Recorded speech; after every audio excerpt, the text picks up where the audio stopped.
The Virginia Cable Telecommunications Association and your local cable provider presents Cable Reports. Join us now as Cable Reports brings you up to date on current issues facing the Commonwealth through discussions with your local legislators and other policymakers from across Virginia. Welcome from the General Assembly in the City of Richmond. I'm Woody Evans for Cable Reports and Cox Communications. And a very warm welcome to our guest today, Senator Tommy Norment. Welcome, sir. Woody, it's a pleasure to be back with you. Welcome to the capital city. Well, have you had severe weather in your district yet this year?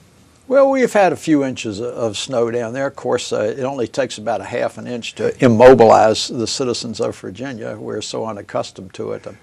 We've had a couple of pretty good snowfalls down in the area where I live, the historic Triangle in Gloucester. But we're doing well. Spring is just around the corner. I can feel it in my arthritic bones. All right. Tell us a little bit about the district you represent. Well, Woody, I'm very fortunate to represent a fairly compact and homogeneous district. I represent the city of Williamsburg, James City County, almost all of York County, a little portion of the city of Newport News, all of New Kent, and then I get to go across the Coleman Bridge to represent my good friends in Gloucester. Now, what's that community like? Gloucester, I've been very familiar with Gloucester since I was a kid growing up. One of my best friends lived over in the Wareneck area of Gloucester, so I feel like I have a lot of familiarity with it. It's, I think, an evolving community. There have been a number of people over the years who've started to migrate from, say, Newport News and Hampton into Gloucester because of its more rural attractiveness. As a result of that, it's an emerging county in the sense that it's urbanizing a little bit.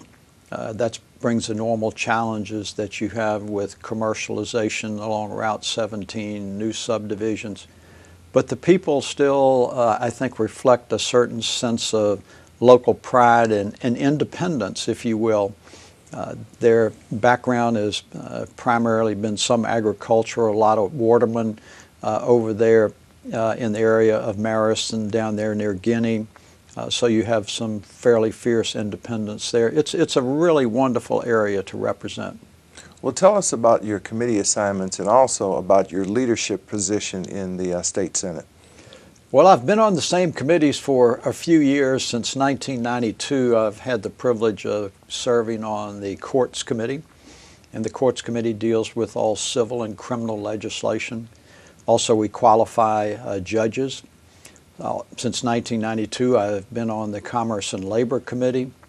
The Commerce and Labor Committee deals with all legislation pertaining to banking, insurance, that type of thing. It's a committee that gets a great deal of focus from the business community just because of the pervasiveness of the legislation that we deal with. I also sit on the Senate Finance Committee. That is the committee that I most recently have been appointed on. In the Senate, unlike the House of Delegates, our Finance Committee deals with both the raising of money, the finance aspect of it, and the appropriations of those monies. In the House of Delegates, as Delegate Morgan may have shared with you, they have two committees, a Finance Committee and a separate Appropriations Committee. There are 15 members on the Senate Finance Committee, and we have a fairly significant input into the crafting of the Senate budget, so I feel very privileged to sit on that. From a leadership standpoint, I provide some degree of leadership. It's questionable at times among some of my peers, but for the last couple of years, I have been the minority leader and the leader of the Senate Republican caucus. Prior to that, for 10 years, I shared the leadership position with my good friend from Henrico Walter Stosh. I was the floor leader of the Senate for about 10 years. So I've been very fortunate that my peers have allowed me to provide them some direction and leadership. I've worked very hard to develop a consensus and to minimize some of the external tensions that characterized us in the past. Great. One of the issues that came up early in budget discussions relates to this LCI, or Local Composite Index formula. Is that something that affects your constituency? Well, I've been following this discussion on the local composite index for a number of weeks now. I know that Governor Kane, in his budget, proposed putting a freeze on that. What that meant, in essence, that he would defer a redistribution of about $30 million on that.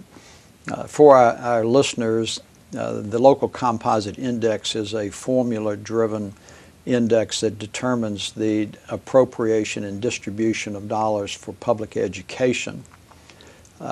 If it's done on an index, and the highest that you can be on an index is a 0.80, that means that you are a relatively affluent area. So what happens with the LCI, as Governor McDonnell has suggested that the freeze not take place, meaning there will be a redistribution of the money, the practical consequences of that is that some localities will gain from that and some localities will lose from that. Categorically speaking, the more affluent communities such as Northern Virginia will pick up additional monies under this reformulation of the local composite index. The rural counties will generally lose money. So consequently, in these very difficult financial times, local school divisions in the rural communities could find that they are losing funds and will actually receive less than they did the previous 2 years. That is a very, very serious issue because the communities that are losing it do not have the relative wealth that those that will be gaining it. And I look at that as those that have the relative wealth at least have the ability to raise that additional money. They may not have the political will, but they have the capacity. Some of those rural areas, they don't have the ability to raise that money because they don't have the relative wealth and the tax base. I think this issue has the potential to be the next guerrilla warfare in the legislative session this year. Now, do you want to talk about any legislation that you are pursuing this session? Well, I've got a whole bushel basket of it, and some of it is being cast aside in the fields as it works its way through the legislative process, and that's not a bad thing. I do have several important pieces of legislation, even though a lot of my energy is focusing on the budget this year. I have some ethic reform bills that are in. Ethics reform certainly came to the forefront this year because of a number of circumstances. I put in some legislation that has already worked its way through the Senate, which would require legislators on their annual conflict of interest statement to disclose by individual line item any monies that they receive in excess of $10,000 from any state agency. That's just for a transparency issue. I don't think anything inappropriate has happened in the past. There was actually an exception written into the laws of Virginia. We're already required to disclose income of $10,000 or more, but the exception said except received from the state and state agencies. So I've eliminated that exception so yourself or anyone else who is interested could look and see if a legislator was receiving money from a college, a university, a mental health facility, or any other state agency. A second bill that I have is a very comprehensive reform of ethics in the General Assembly. One